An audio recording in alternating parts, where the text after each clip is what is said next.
Hey guys, it's Rachel. It's Thursday and I'm back here on Thankful Thursday. We were in the middle of doing a rota and we are now going to kind of postpone that and do a rota, well not a rota but do a couple of videos for Christmas and New Year. Obviously Christmas and New Year is a really difficult time for people with eating disorders, with mental health problems generally.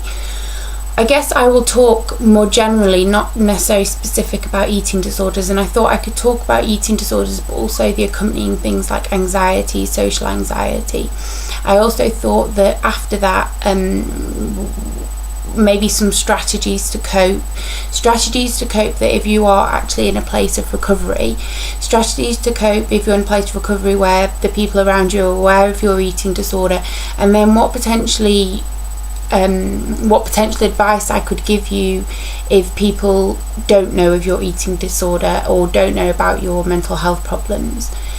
Christmas is stressful for a number of reasons. It's stressful because of food, it's stressful because of the apparent socialising we all have to do, it's stressful because everywhere seems to be busy, there seems to be no way of having some time out, there is just people everywhere, there is noise everywhere, and there is just chaos everywhere. And I'm somebody who's speaking from a place of being recovered, and yes, I can go out when it's particularly busy. Yes, I can go shopping. Some of the strategies with regards to dealing with a huge amount of people is doing things like putting some earphones in. When I was doing my Christmas shopping, earphones in, listening to music, and whilst there was people all around me, the noise was kind of going into my head. It wasn't like it was just everywhere and completely stressing me out. I'd advise you to go out. It's a bit late now, isn't it, because it's like almost Christmas Eve, but if those things have been difficult for you, I just want to reassure you that that's normal, that it's normal to feel exhausted and overwhelmed by that. With regards to the upcoming time, with regards to there being people having parties, people going out for Christmas Eve, family, friends coming over on Christmas Day, Boxing Day and such forth. We're going to discuss New Year next week once we've got through Christmas. With regards to those anxieties, the number one thing I want to say, and which you might think is actually going to help you, is to not drink. I know people think that if I have a drink it will make things easier. I actually think it will make things harder, because you're losing your inhibitions, and whilst that might feel like a positive thing and it's like something that might help, you're also more likely to get yourself distressed, for there to be confrontations at home. It might allow you to eat because your inhibitions have gone down, but with regards to how you then cope with that, it's a massive no-no for me, and I know that's easier said than done, but that's my biggest piece of advice. And whilst I appreciate that it's not as easy as just doing that, if you're going out over the festive period, again, getting yourself into positions where you're getting really drunk and ending up in arguments or ending up doing things that you don't feel comfortable doing, whether that's like meeting somebody and going back to their place, I would advise you to really look after yourself during that period, to be with people who you know are there for you. I go out with my brother, it's kind of a traditional thing, and a group of friends, and okay, I'm maybe a bit older and such, but I don't particularly drink. I tend to be the one who drives, but when I have been out with people, there's a reliance on those people that I'm around with. So if there are those vulnerabilities there, I would ask you to try and talk to your friends about that. If they're not aware of your difficulties or the struggles you may have, you're going to have to take some responsibility with yourself with regards to how you keep yourself safe when you're out and about. If it comes to meals and parties, and I know that people have parties where there's food, and maybe if you struggle with binging on food and purging, or whether you struggle with the restriction, if you're going to a person's house, if there's any way you can plan.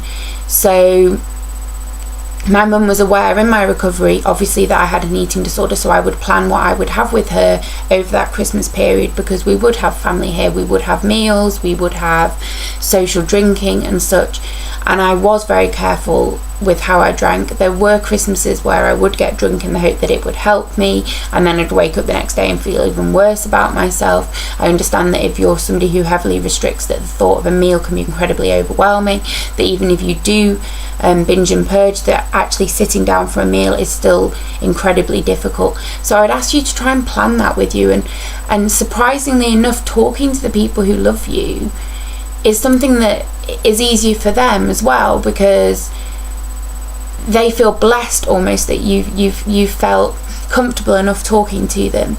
If you're going out for dinner, I would advise you to maybe phone the restaurant to get hold of a menu to try and plan what you could potentially have, so that when you get there you're not completely overwhelmed by what is on the menu, and you can go and you know what you're going to have, and you can prepare yourself before for that.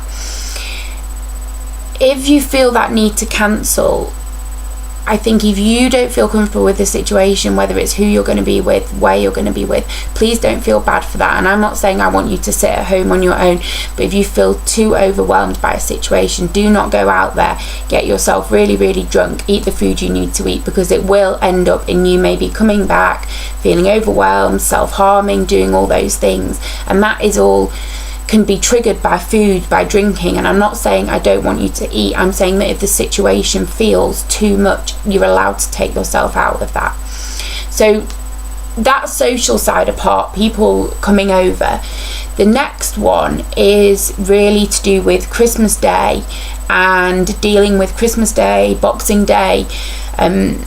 Again, if you can try and plan, if you can sit down, like my girlfriend's coming and she doesn't have to worry, she doesn't need to freak out about food because she is in recovery, but she knows that we'll be incredibly understanding of that we won't push her, that we will try to get her through the day with the food that she feels comfortable with.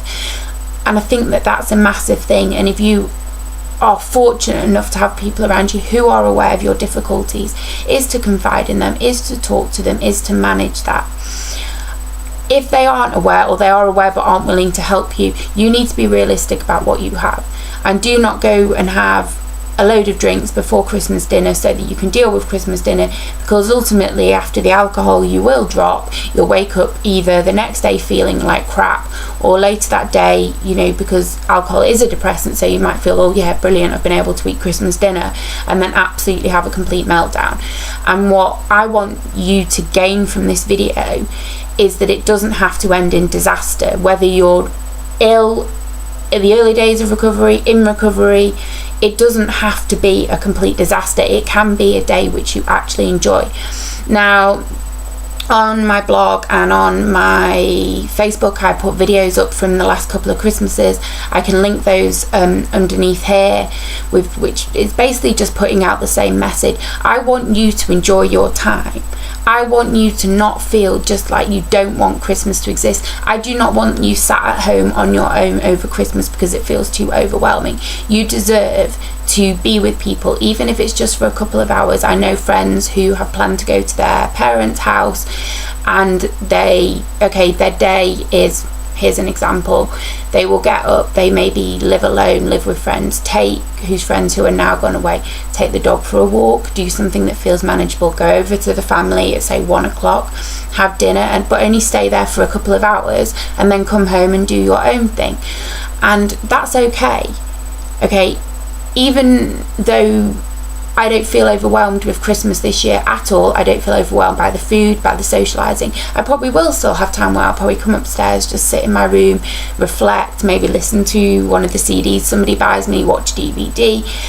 I don't know, it can be anything. If somebody's bought me a candle, to come and sit and light it and just be with myself, and do not feel guilty for that. You are allowed that space. And even if you are in somebody else's house, go into another room, just say to people, I'm just going to go and have an hour on my own. I'm fine, I'm okay, I just kind of go online, go and talk to some people on Facebook. If there's people on Facebook, talk to a friend on chat, make a phone call to a friend. I've got some very close friends who I would like to make some contact with over Christmas, and do some of those things for yourself, but don't feel bad about it.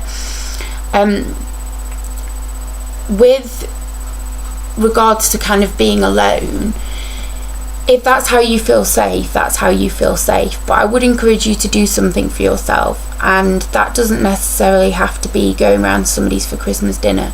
But I would urge you to maybe speak to a friend, do something, because yes, it is just another day of the year, but it is a special day of the year, and people celebrate it for numerous reasons. And in my family, we mainly celebrate it, yes, because it's tradition, but because it's when we come together and we have our little present opening on Christmas Eve, and we go out on Christmas Eve. Christmas Day has a certain kind of routine to it, which my mum, you know, she's always up early, she lights the fire, she likes to set the house up. So allow yourself time out, and please just try and take one moment at a time. If it feels too much, come away from it. If you can plan as much as possible, and just try not to drink or drink too much that it gets you to the point where you can't cope. And I hope that's been of some advice. If you need support over the Christmas period, the videos are up. You can rewatch these videos. I will probably be online at some point, so you can maybe email me. I'll maybe check in on my blog, Facebook, and I might not be able to answer. I might be having time with my family. I too will be taking time out, and so that has to be respected as well. And maybe I'll turn my phone off for a few hours, and you're allowed to do the same. So allow yourself to be in that moment, and I hope it goes okay, guys. Okay, lots of love and Merry Christmas.